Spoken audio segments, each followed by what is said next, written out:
des gens enthousiastes ou passionnés. Et ça trouve un écho en moi, parce que moi j'écris aussi par passion, par rencontre. Et c'est comme ça qu'on crée. Et je pense que c'est extraordinairement vivifiant pour les auteurs. On n'est pas là que pour vendre. On est là surtout pour rencontrer des gens et se frotter à des gens différents et s'immerger aussi dans une culture. Moi, j'ai découvert la région, j'ai découvert des gens, j'ai découvert des lieux et ça m'a super intéressée. Donc, j'ai l'impression d'être une éponge et de me dire, toutes ces merveilles que j'ai rencontrées, c'est comme des petites pépites. Et puis, je vais en faire quelque chose. Je ne sais pas quoi, mais quelque chose. Vous en ferez quelque chose, c'est-à-dire, vous pensez écrire quelque chose à propos de cette rencontre avec... je ne sais pas, mais c'est ça. Par exemple, j'ai rencontré les bibliothécaires hier matin et on a visité le château et je me suis dit, c'est intéressant. Il y a quelqu'un qui a prononcé une phrase qui a dit, alors il y a la chambre des commodités. Je me suis dit, et si j'inventais une histoire de quelqu'un qui laisserait des livres dans les chambres de commodités et tout de suite, mon esprit est parti en inventant plein de trucs. Donc voilà, c'est ça, être auteur et voilà, c'est inspirant chez vous. Voilà. Être auteur, c'est d'abord également savoir écouter. Oui, c'est ça. Bon, j'ai l'impression de parler tout le temps, mais en fait, j'écoute. Donc, ça m'a passionnée. J'ai trouvé ça super intéressant. Donc, après, il y a toute la rencontre aussi avec les gens qui viennent pour les livres. Donc, c'est toujours intéressant d'avoir leur retour et de leur parler. Mais au-delà de ça, j'étais contente d'arriver, de défendre d'abord un film formidable. C'est pour ça que je suis venue, qui est l'adaptation de mon livre, Des femmes en noir. Je suppose que c'est à vous que je dois remettre ceci. Qu'est-ce que c'est ? Certificat de décès. Il y a une erreur. Non. Vous pouvez vérifier. C'est une femme. Madame la chancelière, si le Vatican découvre que nos séminaires sont infiltrés par des femmes, ça serait l'apocalypse, non ? Faudrait creuser un peu, quand même, non ? Et ce film, j'ai été touchée parce que j'ai eu l'impression qu'à la première projection, les gens étaient touchés aussi. Et ça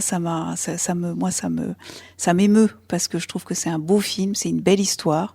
Et voilà, et donc je suis super contente. Donc sur ces tables de libraires, les lectrices et lecteurs Des femmes en noir aux éditions du Rouergue vont s'apercevoir qu'il y a peut-être effectivement quelques différences entre le film qu'ils auront pu voir jeudi soir, Magnificat, et votre ouvrage. En fait, c'est une adaptation. Ça veut dire que Virginie Sauveur, la réalisatrice, a adapté, a fait mieux que ça. Elle a ajouté son monde au mien.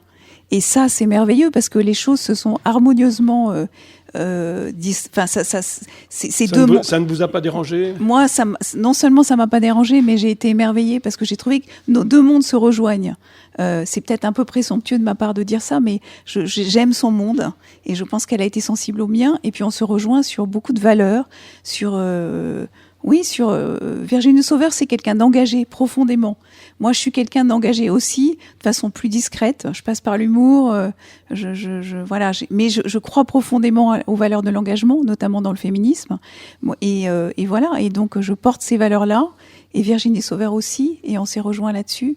Et le scénariste aussi, Nicolas Signol, c'est quelqu'un d'engagé. Donc moi, j'ai été comme une petite souris.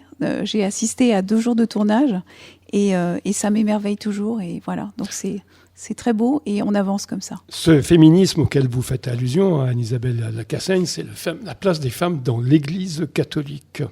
Voilà, un féminisme peut-être auquel on n'est pas très habitué actuellement. Mais est-ce que le mouvement MeToo a été important dans l'écriture de votre roman ? Non, parce que c'était avant. Et c'était justement, c'est une histoire que j'ai écrite parce que je travaillais au sein de l'Église. Justement à un niveau où on se rend compte que plus on s'élève dans l'Église, moins il y a de femmes et plus elles... Dans beaucoup de postes de pouvoir. Oui, mais spécialement dans l'Église quand même. D'ailleurs, je remarque que nous avons 3 mères. Ouais, là il y a 4 hommes là autour de moi. Donc voilà, c'est vrai. Mais dans l'Église spécialement et c'est dommage parce que nous les femmes on a plein de choses à apporter et puis on fait surtout une grosse partie du travail.